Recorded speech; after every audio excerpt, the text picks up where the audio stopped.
કચ્છના રણોત્સવમાં જોવા દેશ વિદેશથી મોટી સંખ્યામાં પ્રવાસીઓ પહોંચી રહ્યા છે, ત્યારે ભુજ એરપોર્ટ પર પ્રવાસીઓનો ધસારો વધ્યો છે.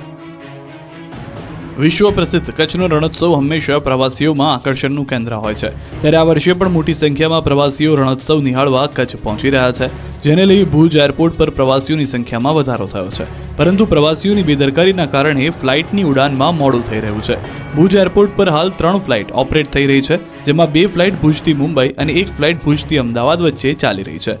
ભુજથી મુંબઈ મુસાફરી કરતા પ્રવાસીઓ ચેક ઇન સમયથી મોડા આવતા ફ્લાઇટની બોર્ડિંગ પ્રક્રિયામાં મોડું થતાં ફ્લાઇટ સમયસર ઉડાન નથી ભરી શકતી, જેના કારણે અન્ય મુસાફરોને મુશ્કેલી વેઠવી પડી રહી છે. 11 નવેમ્બરથી કચ્છમાં રણોત્સવની શરૂઆત થઈ રહી છે, જેના કારણે ભુજ એરપોર્ટ પર દરરોજના 500 થી 600 પ્રવાસીઓ મુસાફરી કરી રહ્યા છે.